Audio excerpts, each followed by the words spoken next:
नमस्कार दोस्तों। Net neutrality और बीएसएनएल के साथ क्या संबंध है, ये जो प्रश्न है ये सभी के मन में होता है। तो दोस्तों चलिए आज हम लोग डिस्कस करते हैं कि नेट न्यूट्रलिटी के साथ बीएसएनएल का क्या संबंध है। देखिए दोस्तों, नेट न्यूट्रलिटी क्या है ये पहले जानना बहुत ही ज़रूरी है। नेट न्यूट्रलिटी है, सोचिए आपके पास कोई भी ऐप है जिसके लिए बहुत सारा ऐप है। तो एक ऐप ऐसा है जिसको यूज़ करने के लिए आप जो रिचार्ज कराते हैं उसका कीमत कम है। ये कहाँ पे होता है? ये हमारे देश में नहीं होता है, क्योंकि हमारे देश में नेट न्यूट्रलिटी है। मगर दूसरे देशों में, जैसे पश्चिमी देशों में, बहुत सारा देशों में ऐसे होता है कि सोचिए आप कुछ बेसिक सा ऐप है, उसके लिए आप अगर $1 रिचार्ज कराएंगे, मगर ज़्यादा ऐप के लिए चलिए आपको $2 या $3 रिचार्ज कराना पड़ेगा। अगर आपको समझने में दिक्कत हो रहा है तो ऐसे एग्जांपल लेके आप हम लोग समझते हैं कि सोचिए आप लोग अगर फेसबुक, यूट्यूब ऐसा जो ज़्यादा प्रचलित ऐप है, ऐसे ऐप आप यूज़ कर रहे हैं, तो सोचिए आपको महीने में $1 रिचार्ज करना पड़ेगा, कि मानिए भारतीय पैसा में आपको ₹200 देना पड़ेगा। मगर अगर आप नेटफ्लिक्स या हाई एंड और कुछ चीज़ देखना चाहते हैं तो ₹400 देना पड़ेगा, मगर डेटा सेम ही आपको मिलेगा। ये जो डिफरेंस जो आता है, यहाँ पे ये आता है नेट न्यूट्रलिटी। तो यहाँ पे क्या हो रहा है, यहाँ पे नेट न्यूट्रल नहीं है, नेट है कि कंटेंट के ऊपर उसका कीमत वैरी कर रहा है। तो इसके साथ और बीएसएनएल का और जो टेलीकॉम मार्केट का क्या संबंध है?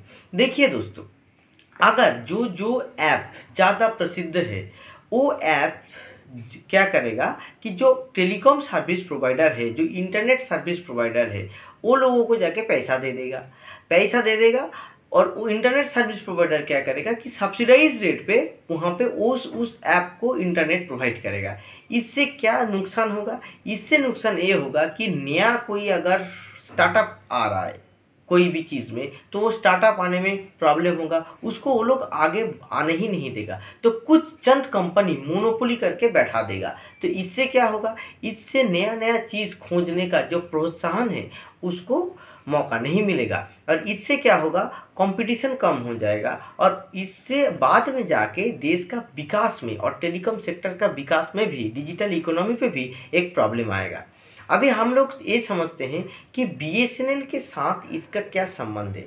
उससे पहले एक चीज़ समझना बहुत ज़रूरी है कि जो डिजिटल जो आज इकोनॉमी है, जो डिजिटल व्यवस्था है, उसका क्या रैमिफिकेशन है, उसका क्या महत्व है हमारा देश में और आम नागरिक का जीवन में।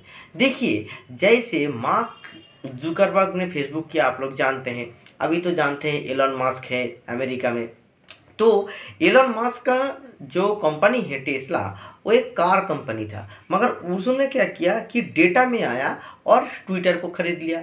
अभी क्या है, डोनाल्ड ट्रंप ने उसको नियुक्ति दे दिया। क्यों? क्योंकि वो लोग इलेक्शन को मैनिपुलेट तक कर पा रहा है, क्योंकि आपका जो मोबाइल, जो एंड्रॉयड फ़ोन आपका पॉकेट में होता है, उस एंड्रॉयड फ़ोन एक पोटेंशियल बम की तरह होता है।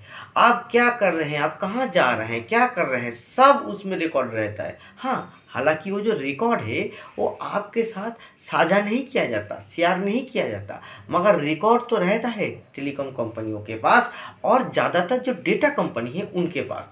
तो ये जो ऐप कंपनी है, ये ऐप कंपनी ये सब डेटा आपसे चुराता है और इसी को थर्ड पार्टी को बेचता है, या नीज अपना ही काम पे लगाता है, आपका जो बिहेवियर है उसको मैप करने के लिए।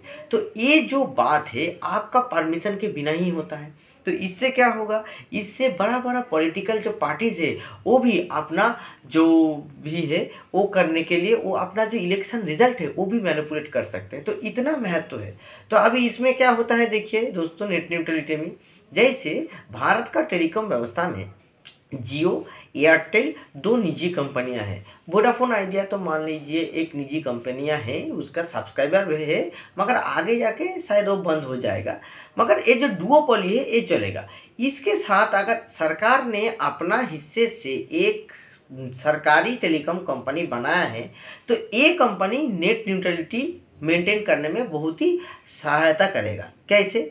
अभी देखिए, जो डेटा है, एक डेटा का दाम ₹35 मिनिमम होना चाहिए ये दावी किया था किसने, ये डिमांड किसने किया था? जो टेलीकॉम सर्विस प्रोवाइडर का जो यूनियन का जो मुखिया है, जो चेयरमैन है, वो जियो है।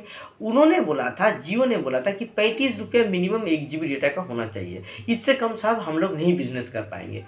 मगर ये जो डेटा, जो इतना महंगा जो डेटा अभी तो आप खरीदते नहीं है, तो ये लोग क्या किया था, बोला था सरकार को ट्राई को ये रिप्रेजेंट किया था कि चलिए आप लोग 35 रुपया मत दीजिए, मगर हम लोगों को नेट न्यूट्रलिटी तोड़ने का इजाज़त दे दीजिए।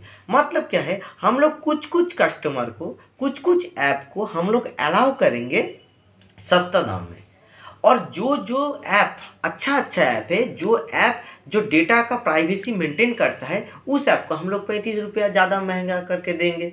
तो क्या होगा, जो फ्री वाला ऐप है आप तो वही यूज़ करेंगे, फ्री में जो जो मिलेगा। जो पैसा दे के खरीदना पड़ेगा, ज़्यादा पैसा दे के रिचार्ज करना पड़ेगा, वो ऐप तो मार्केट में चलेगा नहीं। इससे क्या होगा कि वो आप देखोगे नहीं, और जो जो सस्ते में देखोगे उसमें जो जो कंटेंट है, उस कंटेंट का ही जो असर है वो इलेक्शन में भी आएगा, वो चीज़ आपका जाम जिंदगी में भी आएगा। ऐसे टाइप का नेट न्यूट्रलिटी किया जाता है। मगर सरकारी कंपनी का प्रेजेंस की वजह से क्या होता है कि ये जो नेट न्यूट्रलिटी ये बरकरार रहता है। सरकार अगर बोलेगा ठीक है, एयरटेल, जियो या निजी कंपनी कोई भी फेसबुक के साथ साठगांठ कर लिया, करके सस्ता में फेसबुक, मुफ्त में फेसबुक दिखा रहा है, मगर अगर ये चीज़ एक सरकारी कंपनी इसका एगेंस्ट में रहेगा और वो न्यूट्रलिटी मेंटेन करेगा, तो इसमें क्या होगा कि ये पूरी तरीके से ये नहीं होगा। और इससे क्या होगा, आने वाला दिनों में देश में जो भी स्टार्टअप आएगा डिजिटल इकोनॉमी में, उसको भी सहायता मिलेगा।